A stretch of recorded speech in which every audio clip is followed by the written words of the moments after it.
तो पुन्हा आलाच. अनेकांच्या नाकावर टिचून पुन्हा आला.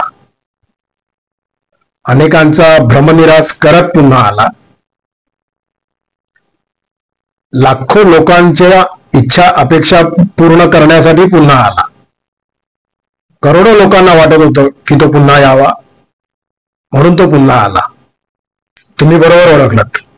मी महाराष्ट्र राज्याच्या मुख्यमंत्रीपदी 21व्या मुख्यमंत्रीपदी भाजपचे सर्वेसर्वा महाराष्ट्रातले देवेंद्र फडणवीस यांची एकमताने निवड झाली आहे त्याबद्दलच बोलतोय. हा व्हिडिओ फक्त त्या मुद्द्यापुरताच, त्या विषयापुरताच मर्यादित असणार आहे. मंत्रिमंडळ विस्तार आणि मंत्रिमंडळातली इतर नावं डिक्लेअर झाली की आपण मग त्या बाबतीत सविस्तर बोलू. तोपर्यंत आज आपण फक्त या विषयापुरताच मर्यादित बोलूया. त्यामुळे कुठेही जाऊ नका. हा व्हिडिओ संपूर्ण बघा. ऑफिशियल अजय निकते हे चॅनल शेअर करायला, लाईक करायला आणि सबस्क्राईब करायला अजिबात विसरू नका. बेल आयकॉन नक्की दाबा, म्हणजे नवनवीन व्हिडिओची नोटिफिकेशन्स तुम्हाला मिळत जातील. नमस्कार मित्रांनो, ऑफिशियल अजय निकतेमध्ये आपणा सर्वांचे स्वागत आहे.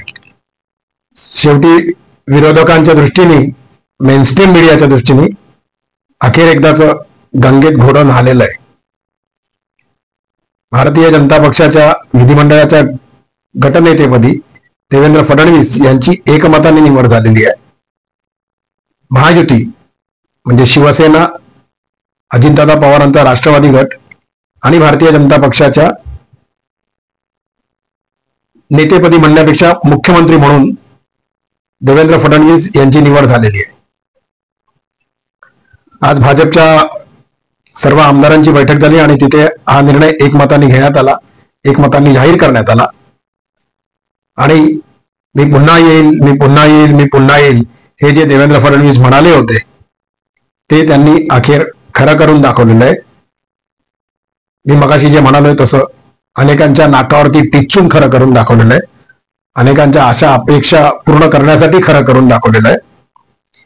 आणि मला तुम्हाला मुद्दामून एक व्हिडिओ ऐकवायचा आहे जो देवेंद्र फडणवीस यांनीच त्यांच्या एका भाषणामध्ये विधानसभेमध्ये बोलला होता. तो व्हिडिओ तुम्ही ऐका, मग आपण पुढे बोलूया. मेरा पानी उतरता देख मेरे किनारे पर घर मत बसा लेना. मेरा पानी उतरता देख मेरे किनारे पर घर मत बसा लेना. मैं समंदर हूं लौट कर वापिस आऊंगा. कसं आहे मित्रांनो, देवेंद्र फडणवीस यांची कार्यशैली, यांच्याबद्दल मतभेद असू शकतात, असायला काहीच हरकत नाही, असायला हवेच. पण त्यांच्या कपॅसिटी बद्दल, त्यांच्या काम करण्याच्या पद्धतीबद्दल, त्यांचा निर्णय घेण्याच्या धडाक्याबद्दल विरोधकांनी देखील काही गोष्टी मान्य केल्या आहेत, करायलाही हव्यात. आणि त्यामुळेच मुख्यमंत्रीपदी पुन्हा एकदा देवेंद्र फडणवीस आले याचा अनेकांना आनंद झालेला आहे. त्यांनी ज्या प्रकारे मराठा आणि ओबीसी हे दोन्ही प्रश्न एकाच वेळेला हाताळले होते, मराठ्यांच्या संदर्भातला, मराठ्यांच्या आंदोलनासंदर्भातला, मराठा आरक्षणाच्या संदर्भातल्या ज्या गोष्टी त्यांनी ते मुख्यमंत्री असताना पुढाकार घेऊन पूर्ण केल्या होत्या त्या देखील सर्वांनी मान्य करायलाच हव्या. त्यांचे योगदान यामध्ये जास्त होते हे देखील मान्य करायलाच हवे.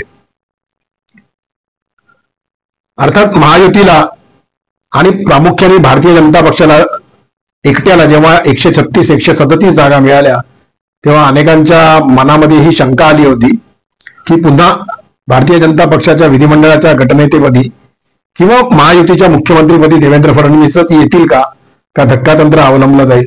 मी आपल्या मागच्या काही व्हिडिओमध्ये म्हटलेलं आहे की धक्कातंत्र न देण्याचंच धक्कातंत्र यावेळेला भाजपचे श्रेष्ठी अवलंबतील आणि ते तसंच झालं.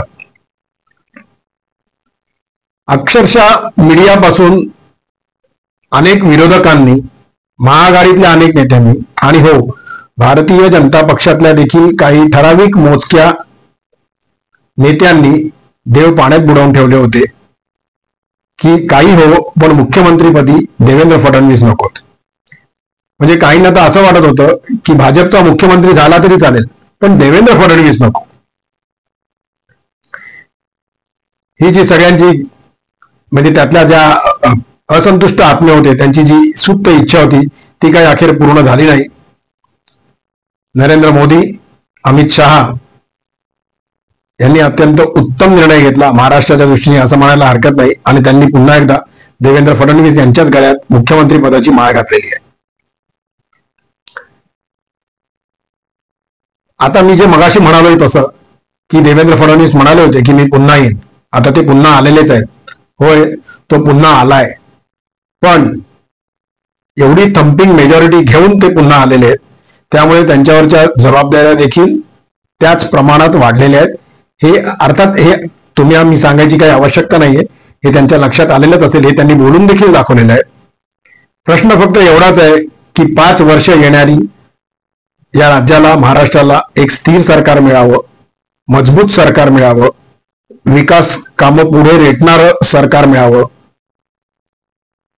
ज्याला म्हणता येईल की कुठल्याही बाबतीत विरोधकांनी कितीही अकांड तांडव केलं तरी त्यांना न जुमानणारं सरकार मिळावं.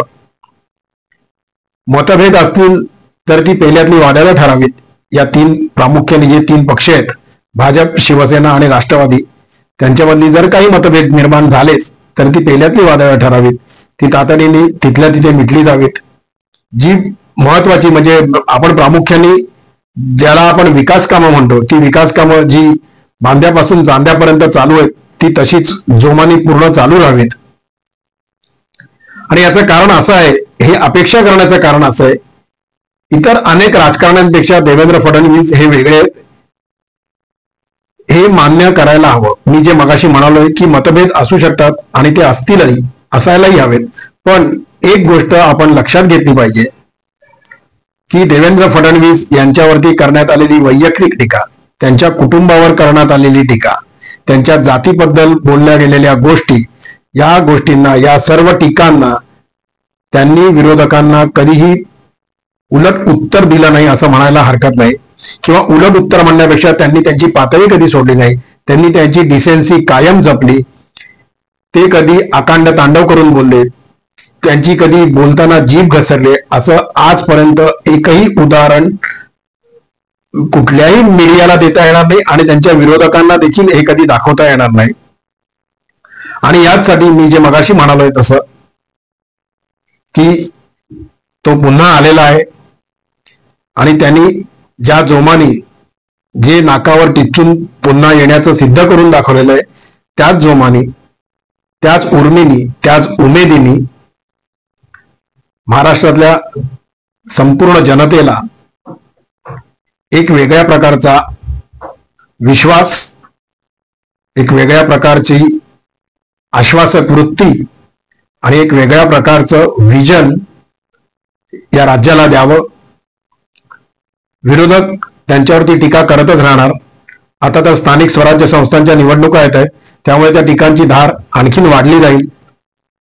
पण मला खात्री आहे देवेंद्र फडणवीस त्यांच्याबद्दल जे बोललं जातं की ते ठंडा करके खाते है, तर ते त्यांनी तसंच वागावं.